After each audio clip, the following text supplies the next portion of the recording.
Hallo Leute, mein letztes Video ist mal wieder schon lange her und ich weiß, viele warten auf das Halbjahres-Vlog-Video, was wir so gemacht haben, und da arbeite ich auch schon fleißig dran, aber es dauert noch ein bisschen.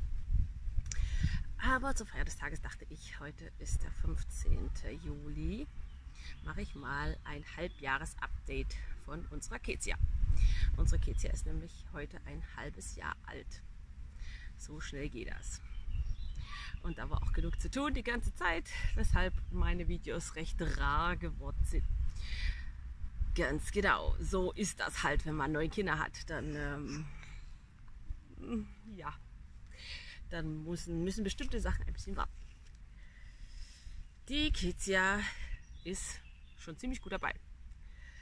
Die ist mit vielen Dingen schneller als meine bisherigen Kinder. Sie kann sich schon alleine hinsetzen sogar und alleine vorwärts krabbeln. Ja,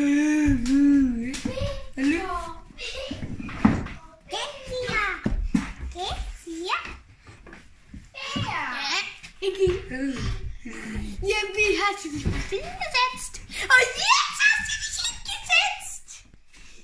Ja, du hast dich jetzt hingesetzt! Och, Sarah! Du hast dich hingesetzt! Ich bin Mama! Mama! Das konnten die anderen Kinder in dem Alter nicht. Die haben gerade mal mit 6 Monaten so im Stuhl gesessen, ein bisschen gestützt mit Kissen vielleicht oder auch nicht mehr, aber auf jeden Fall selber hinsetzen, das haben die erst so 7, 8 Monate, 9 Monate, also das kam definitiv bei den meisten später. Ich kann mich nicht erinnern, dass jemand so früh dran war wie sie. Und sie ist auch schon fleißig. Ich hab ja normalerweise mit 6 Monaten immer so angefangen, bei manchen auch ein bisschen, also beim Konstantin auch war er 5 Monate, da hat er sich für Essen interessiert. Und bei ihr dachte ich auch, ja, mit 6 Monaten fängst du so an. Und gestern habe ich sie dann mal auf den Stuhl gesetzt und ihr was zu essen gegeben. Die hat das alles reingeschaufelt. Also die anderen Kinder, die waren meistens motorisch gar nicht so in der Lage, sich sowas so in den Mund zu stecken. So. Also das ist dann immer sonst wo gelandet, so außer im Mund überall. Aber sie macht das schon richtig gut. Also ich war ziemlich erstaunt gestern. Das ist fast alles da verschwunden, was ich ihr hingelegt habe.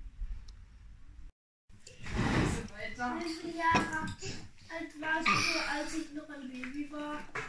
Ein ganz kleines, frisch geboren. Ein halbes Jahr. Ich habe sie auch Eineinhalb Jahre.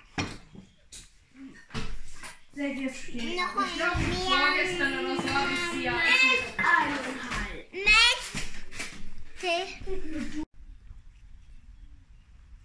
Ja, ansonsten ist sie ein sehr pflegeleichtes Kind. Zähne hat sie noch keine, wie gesagt. Also sie isst ohne Zähne. Die andere hat schon Zähne von meinen Kindern in dem Alter. Sie ist ein pflegeleichtes Kind bisher. Am Anfang hat sie öfters mal ziemlich lange gemacht nachts. Also dass er erst um 2 eingeschlafen ist.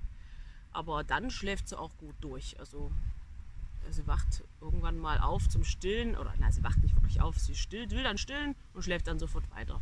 Die momentan oder seit ein paar Wochen, die muss noch nicht mal pinkeln nachts. Also ich habe Babys ja oft abgehalten. Also ich halte die auch nachts ab, aber die muss gar nicht nachts. Die stillt nur, schläft weiter und früh macht sie dann ihr Morgenpipi. Meistens in 2, aufgeteilt auf 2 Gelegenheiten. Ich weiß nicht, beim ersten Mal pinkelt die nicht alles. Habe ich von anderen Müttern auch schon gehört, die abhalten, das so, ich weiß auch nicht, warum die nicht alles auf einmal pinkeln. Genau, wir machen das mit dem Abhalten wieder, wie immer. Inzwischen habe ich sie auch schon in der Schlitzhose, meine selbstgenähte, meine Lieblings-selbstgenähte Schlitzhose. Ich habe noch mehr, aber die mag ich am liebsten.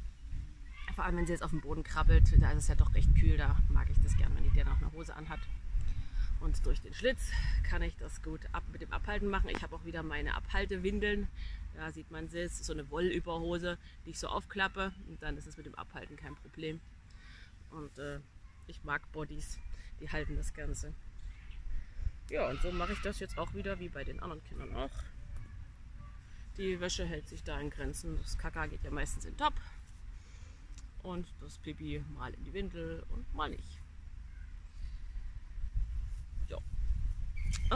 Ansonsten gibt es eigentlich da nichts Spektakuläres zu berichten, außer dass sie halt ziemlich früh dran ist mit allem. Und ein liebes, ausgeglichenes, fröhliches Mädchen. Ja, geht's ja. Mir geht's jetzt nach der Geburt auch wieder normal. Ich habe da ja nie so Probleme mit Beckenboden oder so. Also mein Beckenboden, dem geht es nach der Geburt ganz schnell wieder auch normal. Und ich bin jetzt auch wieder auf meinem Vorschwangerschaftsgewicht. Könnte noch ein bisschen weniger sein, finde ich. Ich habe mit 70, knapp 70 Kilo gestartet und ja, 68 ist so mein.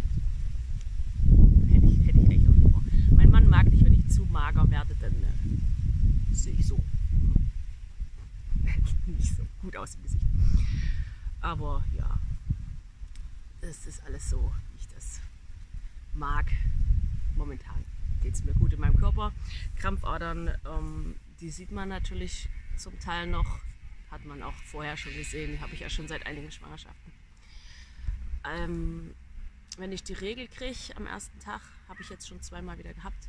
Oder wenn es sehr heiß ist, dann merke ich im linken Bein so, dass da die Krampfadern ein bisschen drücken, so unangenehm sind. Aber das wird auch besser, merke ich noch. Also das ist noch nicht ganz zurückgebildet quasi.